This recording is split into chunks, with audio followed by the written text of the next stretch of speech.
Hello friends, today I will be discussing with a special material which is not very special. It is being used in all refineries and all the plants nowadays, but this material is really very special. We will be talking about welding of duplex and super duplex steels. But before starting the subject of welding directly, in the part 1 let us discuss what is duplex steel, little bit about its metallurgy. It may be boring, but before you understand the special requirement of welding, we should know about this special steel. What is stainless steel? Means there will be no stain or rust or corrosion. A stainless steel must contain a minimum of 12% of chromium.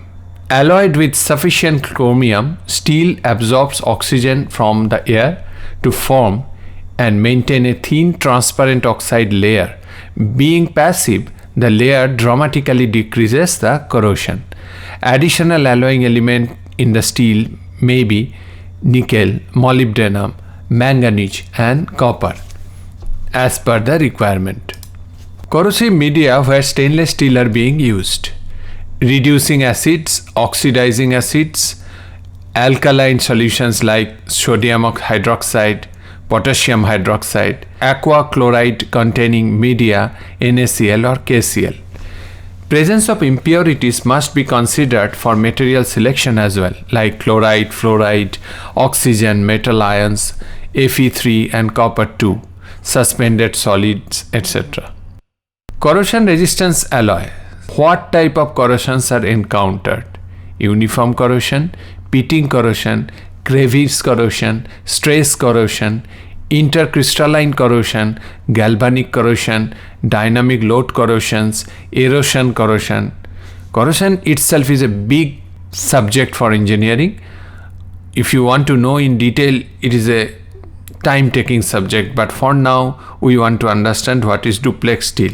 So let us proceed. Corrosion is destruction of metallic materials through chemical or electrochemical reaction with their environments. Corrosion resistance alloys. To encounter effects of corrosion, you need elements to build a passivation layer in oxidizing media: chromium, nickel, titanium, molybdenum. Elements enhancing the resistance against attacks of other media, which is copper, molybdenum and aluminium. Copper is resistance against seawater. Molybdenum is to provide resistance against chlorides in reducing media. Aluminium is higher resistance against oxidation at high temperature. Depending on the lattice structure, BCC or FCC, ferrite, martensite, ferrite austenite and austenite, the 4 types are visible. If you compare the strength, toughness and sensitivity to heat input, you can refer this table. Chromium, molybdenum, nickel and nitrogen increasing corrosion resistance. This is a general thumb rule. Review and development of corrosion resistance alloys, CRA. You can see from early age 1960s, corrosion resistance alloys being used are basically 304L, 316L, etc., which are austenitic steels. In 1970s, newly developed steel was duplex steel 2205, etc. Alloy 926, which is 6 molybdenum steels. 1980s alloy 31, 33, which are super austenitic steel specialized alloy 33. Carbon alloys and nickel alloys. In 1930s, alloy C, that means first carbon alloy for chemical industry. 1950s and 1960s, alloy 625, which are widely known as in colloy, nickel, chromium, molybdenum with improved grip resistance. 1960s, alloy C276 with improved carbon alloy, 57% nickel. 1970s, alloy C4 is developed, highest nickel content 66%. 1980s alloy C22, only 13% molybdenum.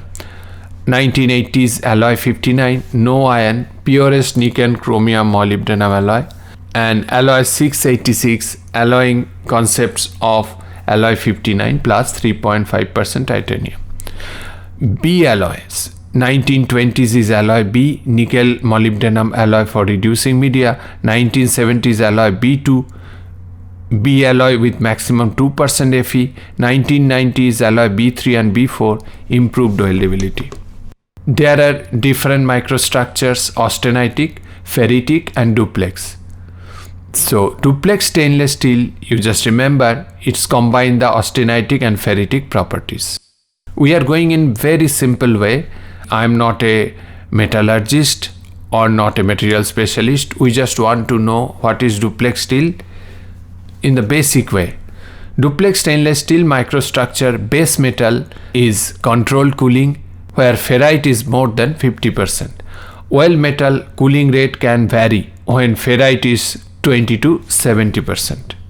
Family of duplex stainless steel: lean duplex, where chromium percentage is 19 to 23%, nickel is 1 to 4%, molybdenum is 0 to 2%. Standard duplex, which is 22% chromium, 5% nickel and 3% molybdenum. Super duplex, chromium is more, 25%, nickel is 7% and molybdenum 4 to 5%. You can see the alloying percentage is getting increased. Hyper duplex is 27% chromium, nickel is 7% and molybdenum is 5%. Duplex stainless steel physical properties: heat conductivity, how easy the heat transfer in the material. Mild steel is 47 W per m degree centigrade. Chromium nickel steel 15 W per m degree centigrade. Duplex steel is 14 W per m degree centigrade. Thermal expansion, how the heat expand the material. Mild steel is 12 into 10 to the power minus 6 per degree centigrade.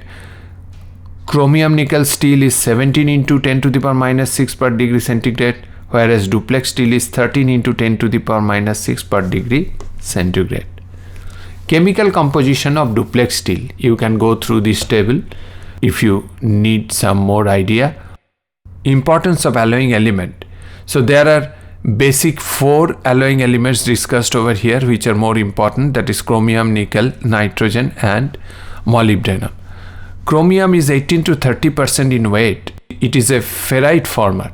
Increasing chromium will increase corrosion resistance for sure.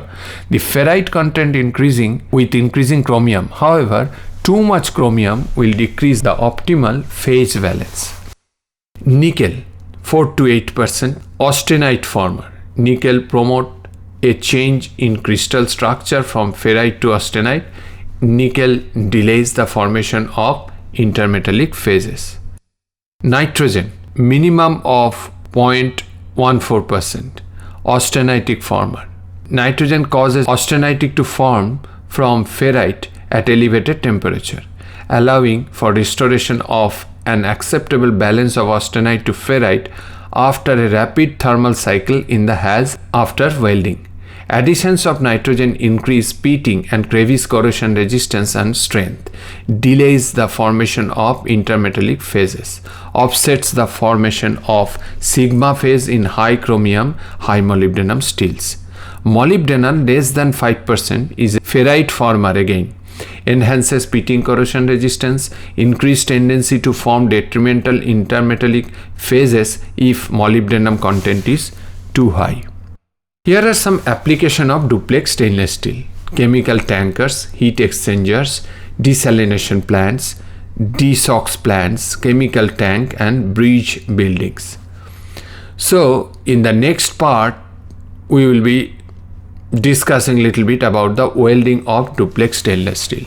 Please be with me. If you like the way of my teaching and my contents in the channel, please don't forget to share and subscribe and hit the like button to inspire me more. Signing off, Showman for today. Thank you.